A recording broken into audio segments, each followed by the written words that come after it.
Hadirin rahimakumullah.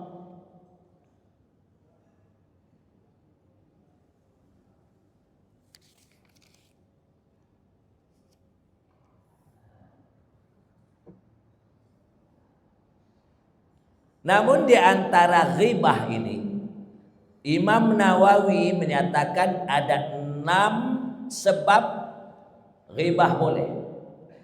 Ada yang ghibah membuka aib itu dibolehkan. Yang pertama, pengaduan orang yang zalim kepada hakim. Ya. Misal ada seseorang mencuri. Lalu pemilik barang, bagaimana orang tersebut Pak?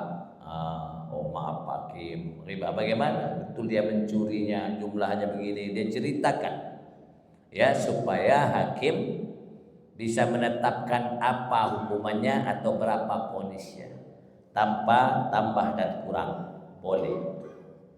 Ya. Yang kedua,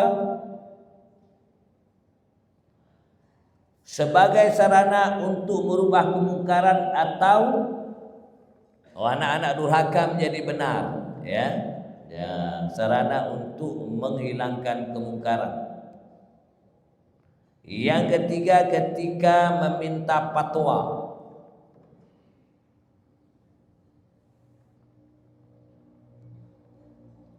kepada mufti, Pak Kiai, suami saya menzalimi saya.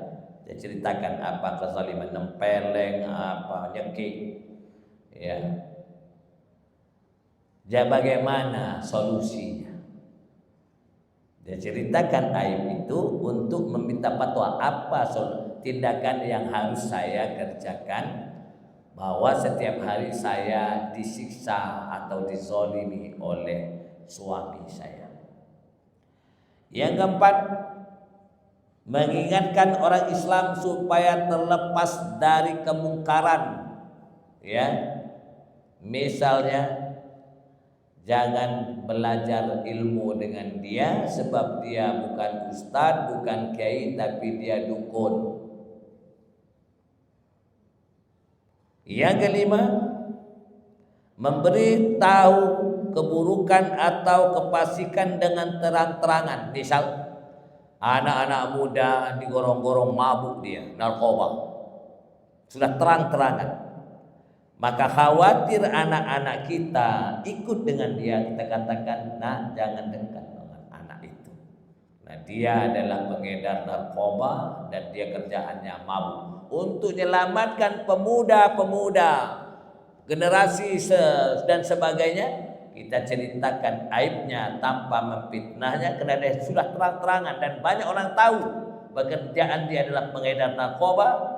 Untuk menghindari daripada keburukan dan kefasikan supaya yang lain terselamat, maka boleh kita ceritakan aibnya. Termasuk juga untuk menyelamatkan, ini orang lama ya tadi ya, pemuda-pemuda. Nah, dia sudah terang-terangan. Termasuk juga untuk menyelamatkan satu keluarga. Boleh kita ceritakan aibnya tanpa tambah kurang. Misal anak gadis di wilayah Masjid Ad-Du'a ini akan dilamar oleh pemuda kampung saya di Bumi Sari Natal, misal. Lalu saya tanya, Ji, dengar-dengar anak gadis Pak Haji mau dilamar oleh si Fulan. Ya. Pernikahannya tanggal 30 November nanti, misal.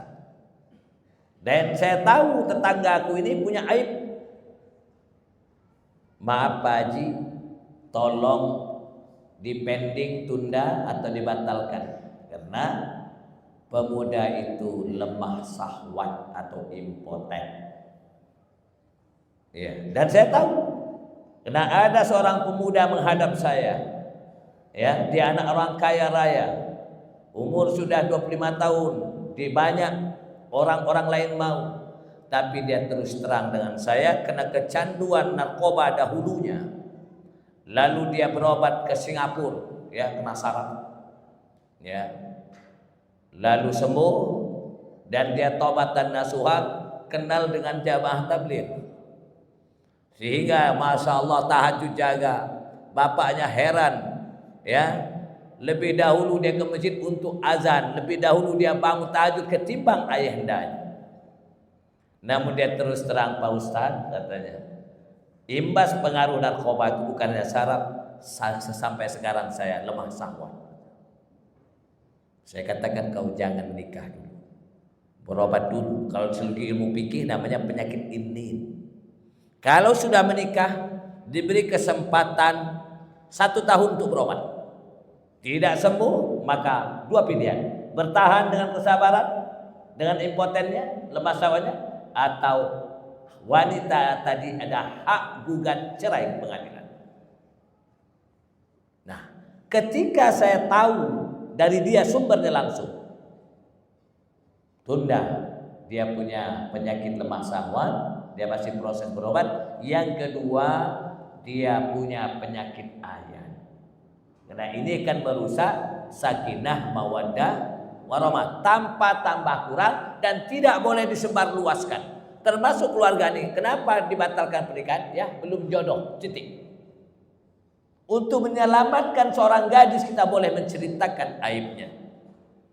Apalagi untuk menyelamatkan umat manusia atau rakyat. Jangan pilih si fulan ini.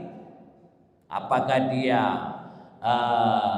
wali kota, bupati, gubernur, presiden. Karena masyarakat tahu bahwa dia tidak baik.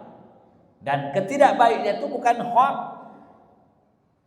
bukan fitnah. Untuk itulah ketika ada ustaz berani berkata di khutbah, hati-hati memilih, jangan memilih si fulan. Karena fulan tidak benar, dan masyarakat sudah tahu.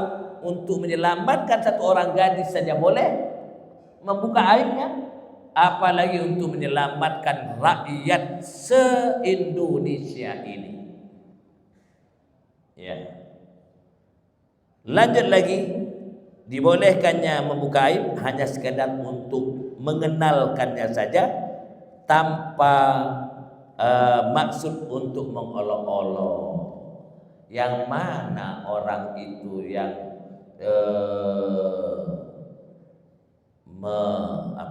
membunuh itu atau yang mencuri, orangnya agak cebol hanya untuk mengenal, atau orangnya buntung jempolnya.